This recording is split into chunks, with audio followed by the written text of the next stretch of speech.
Bienvenue sur la vidéo bonus du podcast L'entrée des coulisses, épisode 5, saison 3. Retrouvez d'ailleurs l'intégralité des épisodes sur votre appli d'écoute préférée, le lien est en barre d'infos. Je suis Isabelle S et je suis votre guide dans les coulisses. Allez, zou! Dans cette mini-vidéo, on prolonge le thème abordé dans l'épisode avec Salomé du compte Instagram Match with Art, les dialogues les plus célèbres entre art contemporain et mode. C'est parti! Commençons avec le duo le plus hors norme des années 30 et le plus déjanté, Salvador Dali et Elsa Schiaparelli. Dali s'est toujours intéressé au monde de la mode et c'est sa rencontre avec Coco Chanel qui lui donne l'idée de créer des vêtements comme les costumes du ballet Bacchanal ou celui de l'opéra Tristan Fou. Et quand un peintre surréaliste et une styliste renommée se rencontrent et unissent leurs folies respectives, eh bien cela aboutit à des œuvres très audacieuses et très originales. Ainsi, l'œuvre Le cabinet anthropomorphique de Salvador inspire le tailleur-tiroir d'Elsa.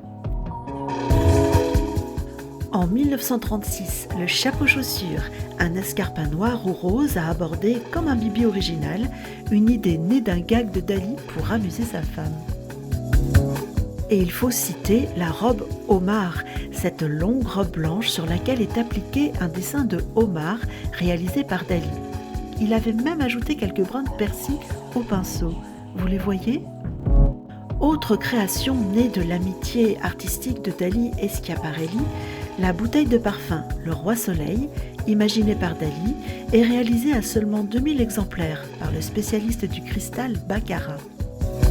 Passionnés d'art classique, Elsa et Salvador imaginent ensemble les publicités pour la ligne cosmétique de Schiaparelli, Shocking Radiance. Mais l'une des collaborations les plus réussies date des années 60, entre le couturier Yves Saint Laurent et le peintre néerlandais Piet Mondrian. Passionné de peinture, Yves Saint Laurent réunit avec Pierre Berger, son compagnon, l'une des plus prestigieuses collections d'art. Son dialogue avec l'art débute avec la collection Automne-Hiver 1965, une série de robes en hommage à Piet Mondrian, 10 robes de cocktail basées sur les œuvres abstraites du peintre. Pour cette collection, Yves Saint Laurent dessine des chaussures qui seront réalisées par le créateur Roger Vivier.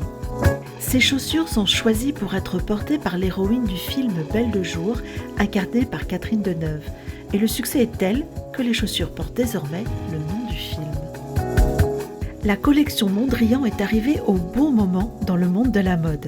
Elle a repris l'utilisation des formes géométriques, très en vogue dans les années 60, tout en présentant des lignes simples et nettes.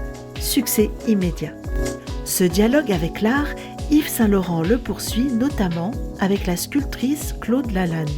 D'abord en 1969, avec deux robes particulièrement marquantes, taille et poitrine moulées en cuivre, et plus tard avec une création de bijoux sculpture que je trouve magnifique. Jeff Koons et Louis Vuitton, eux aussi, ont matché leur art respectif en 2017. Louis Vuitton a invité l'artiste américain à revisiter les sacs iconiques de la marque. Rabbit étant l'une des œuvres les plus célèbres de Koons, un lapin est associé à chaque modèle de sac. Délibérément kitsch, la collaboration entre l'artiste et la maison de luxe affiche un côté babiole chic de boutique souvenir qui n'a pas fait l'unanimité. Elle, c'est Miuccia Prada, la fille de Mario Prada, le célèbre maroquinier de luxe depuis 1933. Férue d'art contemporain, Miuccia Prada a collaboré avec 6 artistes graffeurs pour son défilé Printemps-été 2014. Elmac, Mesa, Gabriel Specter, Stingfish et aussi les illustrateurs Pierre Mornay et Jeanne de Talente. Et pour son défilé Printemps-été 2018, elle se laisse inspirer par l'univers des comics. Et depuis 1995, il existe la fondation Prada pour soutenir l'art contemporain sous toutes ses formes. Si c'est pas de l'amour, ça.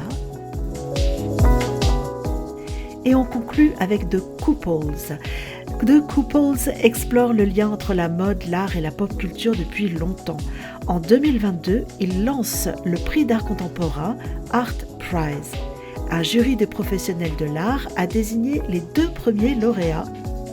Leurs œuvres vont être successivement exposées au sein du nouveau magasin sur les Champs-Élysées et puis collectivement au Macval de Vitry à l'été 2023. Cette vidéo bonus vous a plu ? Eh bien dites-le en commentaire et retrouvez en barre d'informations des ressources pour aller encore plus loin.